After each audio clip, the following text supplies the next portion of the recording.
On the 19th of March 2009, Josef Fritzl was sentenced to life in jail after a case that shocked the world. The Austrian had kept his daughter imprisoned in a cellar for 24 years and repeatedly raped her, fathering her 7 children, one of whom died through... Hi guys, welcome back to my channel with me Mel. Apa kabar kalian semuanya? Seperti biasa, aku selalu berharap kalian dalam keadaan sehat dan happy selalu. Untuk kamu yang masih setia di channel aku ini, terima kasih. Dan untuk kamu yang sudah sering nonton video-video aku tapi belum subscribe, jangan lupa setelah kamu nonton video ini, ditekan tombol subscribe-nya dan dinyalakan juga tanda lonceng notifikasinya supaya kamu tahu pada saat aku upload video terbaru. Terima kasih.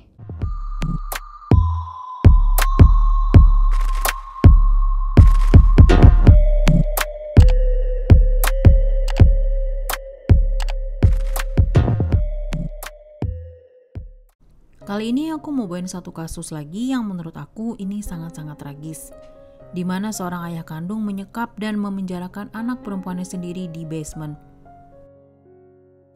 Pada tanggal 26 April 2008, Austria digemparkan dengan munculnya seorang wanita yang telah lama menghilang yang bernama Elisabeth Fritzl.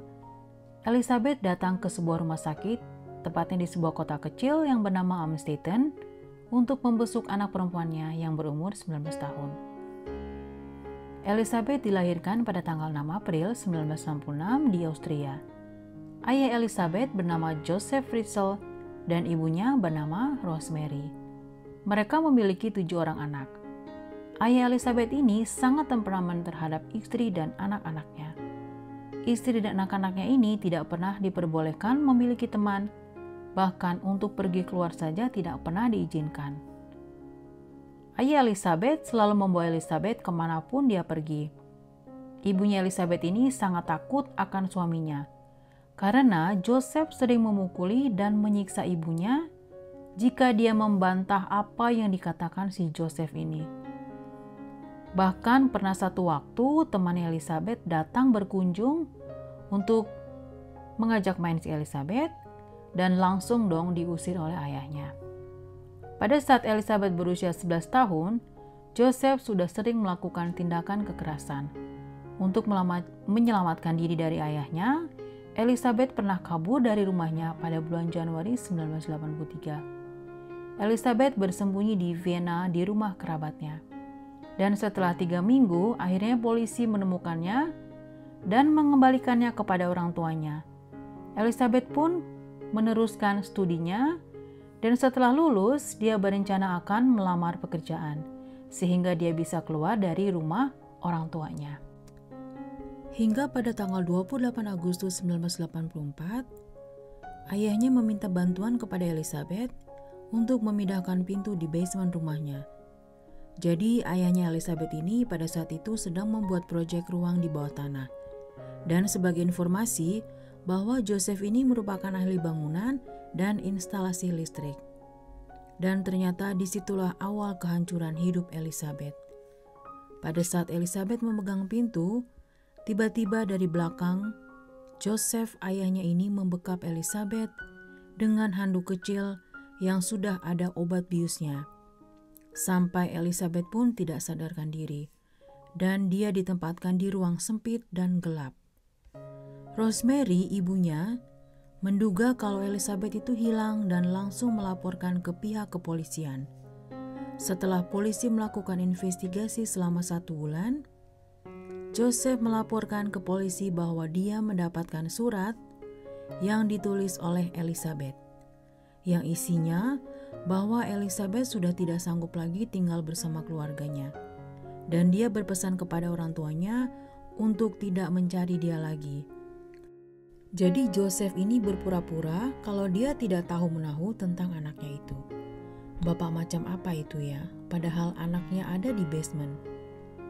Jadi Josef selalu mengunjungi Elisabeth hampir setiap hari dengan membawa makanan, minuman, dan keperluan lainnya. Menurut keterangan adik iparnya Josef, jadi Josef ini mengunjungi Elisabeth setiap jam 9 pagi. Terkadang Josef stay di basement seharian dan melarang seorang pun masuk ke basement. Istrinya sempat menaruh curiga Tapi karena takut dan dikira memang Joseph sedang sibuk menyelesaikan proyek di basement, jadi istrinya tidak mau mengganggu Joseph.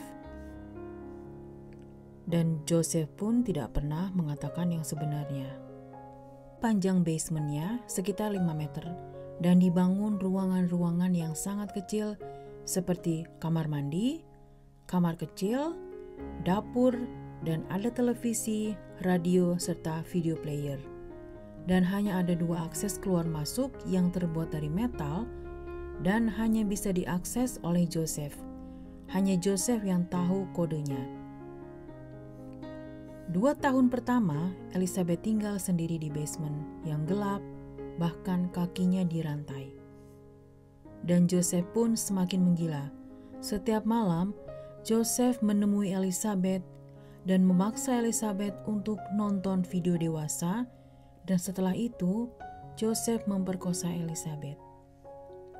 Dan dengan berjalannya waktu, Elizabeth akhirnya hamil, dan dia mengalami keguguran di usia kandungannya 10 minggu. 2 tahun kemudian, Elizabeth hamil lagi dan melahirkan bayi perempuan pada bulan Agustus 1988. Bayi tersebut diberi nama Kirsten. Setelah 2 tahun lahir lagi bayi laki-laki yang diberi nama Stephen. Hingga sampai 24 tahun di penjara di basement, Elizabeth telah melahirkan bayi lebih dari 5 orang. Dan salah satu bayi-bayinya ada yang meninggal dan dibakar oleh Joseph. Elizabeth berjuang melahirkan anak-anaknya sendiri tanpa bantuan siapapun. Joseph hanya memberikan buku mengenai kehamilan dan proses melahirkan, dan memberikan handuk serta air untuk membersihkan bayi. Selanjutnya, Joseph meninggalkan Elizabeth melahirkan seorang diri. Selama tinggal di basement, Elizabeth mengajari anak-anaknya membaca dan menulis. 3 dari anaknya, yaitu Lisa, Monica, dan Alexander, dibebaskan dari basement dan diasuh oleh Rosemary. Jadi Joseph memberitahukan kepada polisi dan Rosemary istrinya bahwa Elizabeth meninggalkan bayinya di depan pintu dan menuliskan pesan untuk diasuh oleh Rosemary dan Joseph. Tidak berhenti di situ saja kegilaannya si Joseph ini ya. Dikarenakan anak-anaknya sudah mulai besar dan Joseph mempunyai rencana untuk memperluas basementnya. Maka Joseph menyuruh anak-anaknya menggali tanah dengan menggunakan tangan mereka tanpa alat bantu. Gila sekali ya ini Bapak.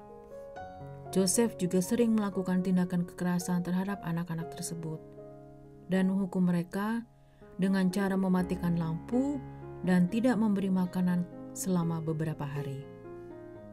Joseph juga mengancam akan memberikan gas kalau mereka berusaha untuk melarikan diri dan memasang listrik di setiap gagang pintu. Jadi, siapapun yang menyentuh gagang pintu tersebut akan kesetrum. Bayangkan bertahun-tahun tanpa melihat dunia luar. Dan bukan di situ saja kegilaan si Joseph ini.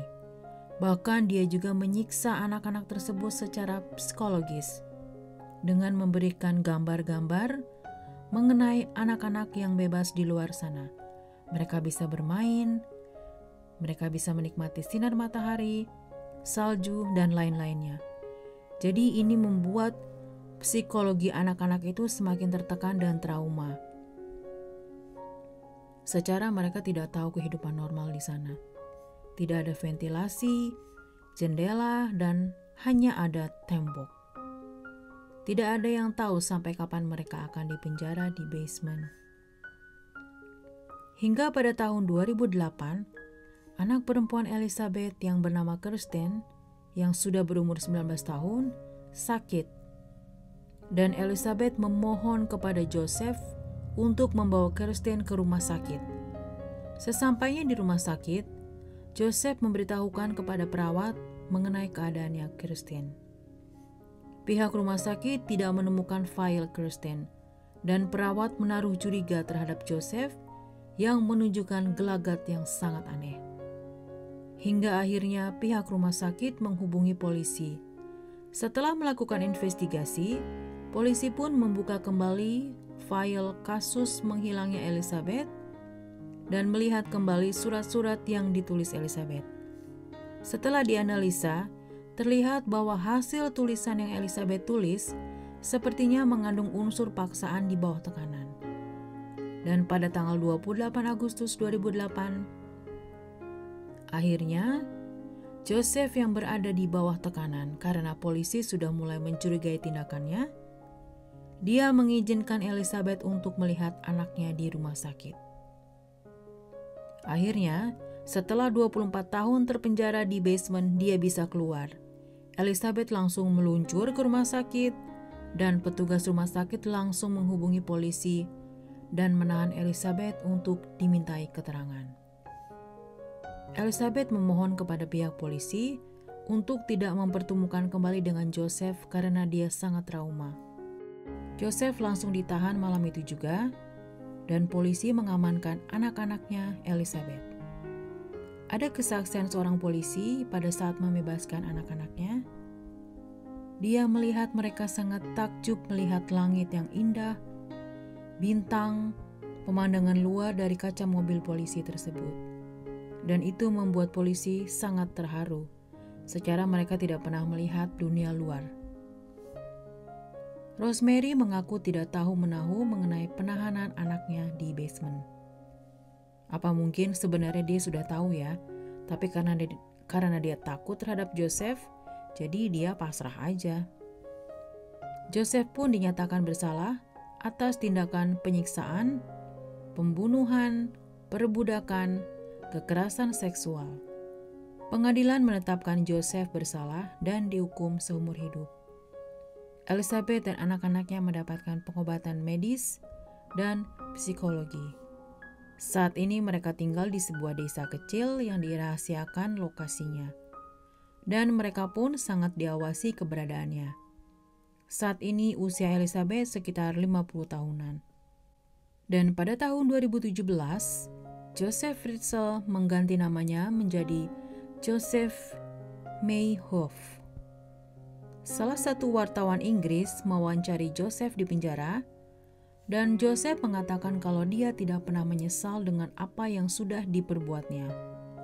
Malah dia bilang, coba cek deh setiap basement, siapa tahu ada anggota keluarga dan para wanita di dalamnya. Sambil senyum begitu dia ngomongnya. Oke guys, itu tadi cerita dari Joseph Fritzl, seorang ayah yang menahan anaknya sendiri di dalam basement. Bagaimana menurut kalian atas kasus ini? Kalau kalian suka sama cerita ini, jangan lupa ditekan tombol like-nya. Dan untuk kamu yang belum subscribe channel ini, jangan lupa setelah kamu nonton ini, ditekan tombol subscribe-nya dan dinyalakan juga tanda lonceng notifikasinya. Jadi kamu tahu pada saat aku upload video terbaru mengenai kasus-kasus yang sudah pasti menarik. Terima kasih dan tetap waspada. Dan sampai ketemu lagi di video aku selanjutnya. Bye for now.